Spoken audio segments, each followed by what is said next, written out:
So hey Lawn Care Nation, I was asked recently about my long-term thoughts on using an electric string trimmer versus a gas trimmer in your business. So I thought we'd go over the trimmers and sort of share my thoughts on using the two different types of trimmers.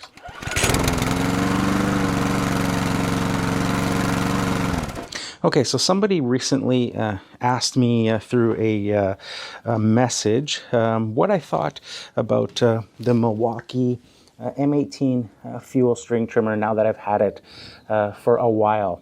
They referenced the video that I did talking about the fact that with the 12 amp hour battery, I was able to do 10 homes trimming along my route on a single charge of that battery, which was absolutely fantastic. So they asked me what my sort of long-term use sort of impressions were with using the battery trimmer, and if I thought they should purchase one to add to their arsenal. So basically what I thought about it was that it's a fantastic trimmer and it works really well if you're looking for or you need to have a very quiet trimmer versus a gas unit. It's not obviously not completely silent, but it's a lot quieter than a gas unit. Or if you just need to be using equipment that is, that no emission type equipment, like is proposed in, say, certain areas like you hear California now talking about banning all gas-powered equipment in the state of California. So in those scenarios, it works really well. Now, what I found for my day-to-day, lawn care business was that I still prefer using the gas trimmer. And there's a couple of reasons for that. With a battery trimmer, you do get that long battery life, but I found that when you first have it charged up and ready to go, it's like full bore all the way, but it does kind of seem to fade in power a little bit as it progresses. It's not like a solid band of power and then just suddenly drops off. It kind of slowly will decline in power as the battery loses energy. So then it doesn't have as much power towards the end of the 10 houses that you're doing versus the first few houses. Whereas with the gas, you get, as long as there's gas in the tank, you've got that full power all the way through until you run out of gas. Now, the other reason I don't really use the electric too often, for grass trimming at least, is that I'm here in the Pacific Northwest where it's constantly raining. So of course, with this, I'm not sure exactly what or how waterproof it is. And I just haven't been willing to want to take the chance of wrecking, the 12 amp hour battery working in the rain and stuff like this, because I do really enjoy using the Milwaukee stuff and using the hedge trimmers, in particular. So I didn't want to, damage the battery working in the rain or the trimmer itself, because it does come in handy to use. So the other thing that I found with the gas trimmer, with this Echo SRM 2620 that I've been using on a daily basis for my lawn care business, is that the fuel tank in this is 0.6 liters, so just over half a liter of fuel. And here in Canada, a liter of fuel can range anywhere from $1 all the way up to say $1.50 per liter. And even at those prices, with that just over half a liter fuel tank, I can do those exact same 10 houses that I do with the electric trimmer on one charge, I can do on one fill up of that fuel tank. So it's not a huge concern or, cost savings to me. Of course, it is a bit of a cost savings because charging this would be, cheaper than that. But when you do the math, even at buying fuel at $1.50 per liter, with that just being just over half a liter, you're looking at like 80 cents for the day in gas, excluding the price of the mix. So if you were to factor in the price of the mix for that half a liter, you'd still be under the $1 range for filling that fuel tank. and doing the same 10 houses that the battery does. And for me, it's just being able to work in all weather with the gas trimmer. Yes, of course, it's way noisier.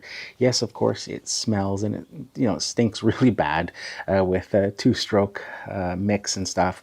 But just the convenience of being able to grab it and go, not worrying about having to charge the battery or taking the extra batteries charged up in case something goes wrong.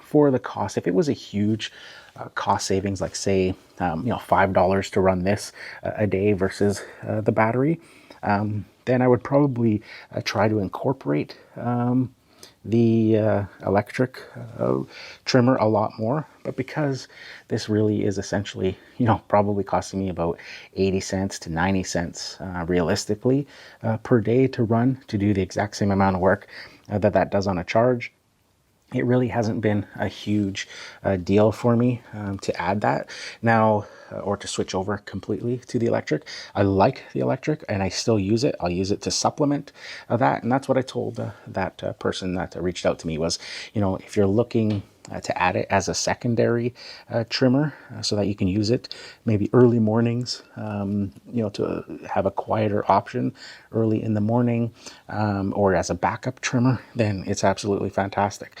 The other piece of advice I gave was to purchase the split boom version of the trimmer, and that way you can get the hedge trimmer attachment and some of the other attachments. And that's where I think battery power really shines, is using it in hedge trimmer applications. It's absolutely fantastic.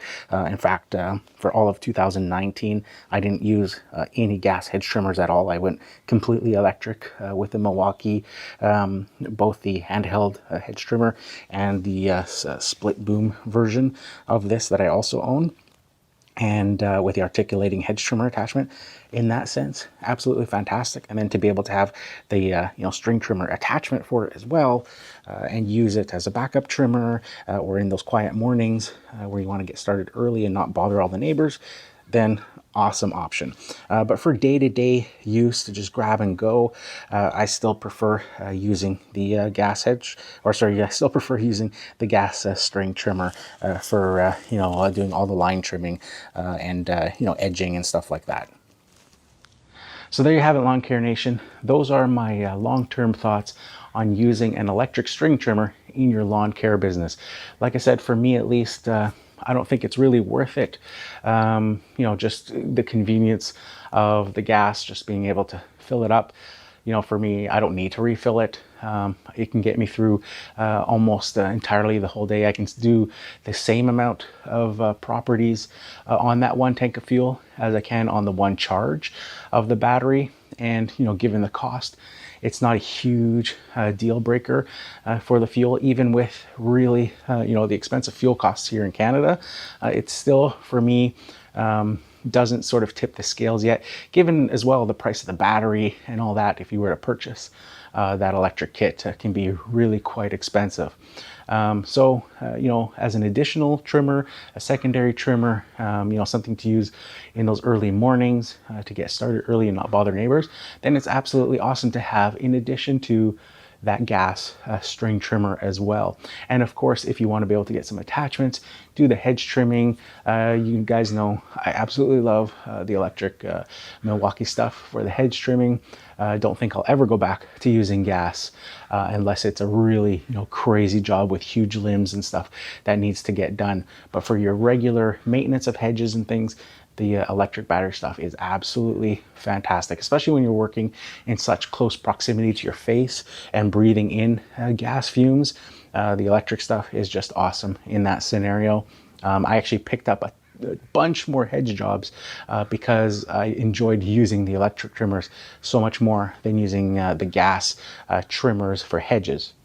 But for doing your lawns, weekly maintenance, edging properties, all that sort of stuff, I still prefer using a gas string trimmer. So if you like this video, make sure you hit that like button. If you haven't subscribed yet, consider subscribing. Leave a comment down below and let me know if you've experimented with a electric string trimmer in your lawn care business and what you thought about using it versus a gas unit. So that's it for this one, guys. Here's to wishing you guys all overwhelming success and freedom in your lawn care business. Bye for now.